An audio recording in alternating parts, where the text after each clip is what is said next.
ये है तमिलनाडु का सेलम रेलवे स्टेशन।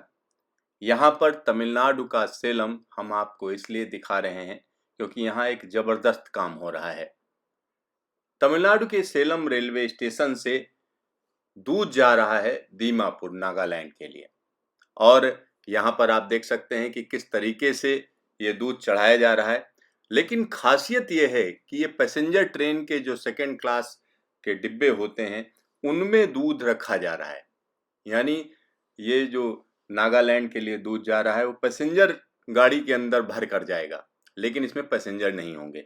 तो सेलम रेलवे स्टेशन जो कि दीमापुर से 3200 किलोमीटर से ज़्यादा की दूरी पर मौजूद है। अगर हम उसकी बात करें तो यहाँ से 60 घंटे लगते हैं, यानी 3200 किलोमीटर का फासला पैसेंजर ट्रेन को 60 घंटे लगते हैं। और यहाँ पर देख सकते हैं कि किस तरीके से पैसेंजर ट्रेन के अंदर चढ़ाया जा रहा है ये सारा का सारा दूध।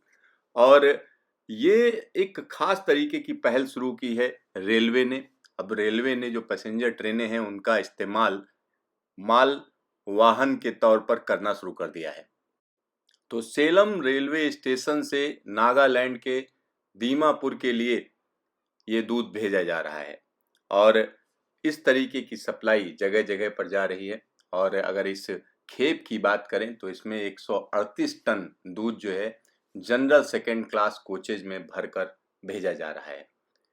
इससे पहले अगर हम देखें तो रेलवे ने गोवा के वास्को डिगामा से इसी तरीके की एक पैसेंजर ट्रेन भेजी थी जिसमें नेस्ले का सामान भरा गया था और वो नागपुर के पास एक स्टेशन था वहाँ के लिए उसकी सप्लाई की गई थी। तो जो खाली खड़ी ट्रेनें हैं, जैसे पैसेंजर ट्रेनें, ढेर सारी पैसेंजर ट्रेनें इस समय खाली खड़ी हैं। अगर हम टोटल ट्रेनों की बात करें तो देश भर में तकरीबन 600 के आसपास ट्रेनें चल रही हैं। और बाकी ट्रेनों की अगर हम बात करते हैं तो आप समझ सकते हैं 12,500 से ज़्यादा जो है ट्रेनें अभी खड़ी हैं। अगर हम ईएमयू और सबअर्बन ट्रेनों को इसमें से निकाल दें तो इन ट्रेनों की संख्या तकरीबन हम कह सकते हैं कि 8-9 हज़ार के आसपास आती है जो खड़ी हैं। तो इनका इस्तेमाल अब रेलवे कर रही है। और किस तरीके से कर रही है? जो माल ढुलाई के लिए तमाम ऐसी चीज़ें हैं, कंज्यूमर आइटम्स हैं जिनकी बुकिंग की जा रही है और इसके लिए मालगाड़ियाँ इस्तेमाल नहीं की जा रही क्योंकि इस तरीके के कार्टन हैं जिनको सीधा-सीधा डिब्बे के अंदर रख दिया जा रहा है और एक जगह से जाकर दूसरी जगह उनको उतार लिया जाएगा। इसमें 2 फ़ायदे हैं, एक तो खड़ी हुई पैसेंजर ट्रेनों का इस्तेमाल हो रहा है, दूसरा फ़ायदा है कि जो कंज्यूमर आइटम ख़ास तौर पर जिनके टूट-फूट का खतरा रहता है और टूट-फूट के खतरे की वजह से इधर से उधर नहीं भेजे जाते हैं तो उनको अब भेजा जाना शुरू कर दिया गया है। तो यहाँ ये एक तरीके से अलग पहल की गई है। आने वाले दिनों में इस तरीके से आप पैसेंजर ट्रेनों में ढेर सारा माल आते-जाते देख सकोगे। क्योंकि कई बार ऐसा होता है कि ट्रेन खाली जा रही है, तो खाली ट्रेन अब नहीं जाएगी। ये निश्चित तौर पर कहा जा सकता है क्योंकि ये एक्सपेरिमेंट किया जा रहा है और कहीं न कहीं इसमें रेलवे को फ़ायदा है क्योंकि एक-एक कंसाइनमेंट में अच्छा खासा फ़ायदा है। और जब ट्रेनें खाली चलेंगी यानी लोग नहीं हैं तो उन ट्रेनों के अंदर इसी तरीके से माल भरा जाएगा और जो डिब्बे खाली होंगे उसमें इसी तरीके का माल भर दिया जाएगा और वो एक जगह से दूसरी जगह उसको उतार लिया जाएगा। यानी रेलवे को अब ये समझ में आ गया है खाली ट्रेन चलाने से बढ़िया है या खाली खड़ा रखने से बढ़िया है कि उसको माल ढुलाई के लिए इस्तेमाल कर लिया जाए।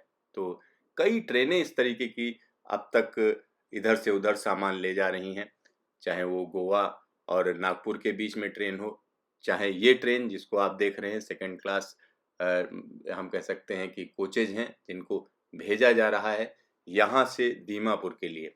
तो ये स्टेशन सेलम है, यहाँ से करीब 3220 किलोमीटर, यानी अगर डिस्टेंस आप सुनेंगे तो छोटी-मोटी डिस्टेंस नहीं है, बड़ी डिस्टेंस है। अगर ट्रकों के ज़रिए ये माल भेजा जाता तो इसको पहुँचने में कम से कम 10 दिन लगते, 10 से 12 दिन लगते। लेकिन यहाँ पर क्या है कि ये आसानी से पहुँच जाएगा। ये जो नज़ारा हम आपको दिखा रहे हैं दीमापुर का दिखा रहे हैं, नागालैंड का दीमापुर और वहाँ का नज़ारा है। तो यहाँ के लिए दूध की सप्लाई यहाँ से की जा रही है और ये हम निश्चित तौर पर कह सकते हैं कि 60 घंटे के भीतर एक जगह से दूसरी जगह ये दूध पहुँच जाएगा। तो कहीं न कहीं एक रेगुलर सप्लाई का माध्यम बनने जा रहा है। इस तरीके की पैसेंजर ट्रेनें जो अभी खड़ी हैं या आने वाले दिनों में अगर खाली पैसेंजर ट्रेन है तो उसमें माल ढुलाई की जाएगी।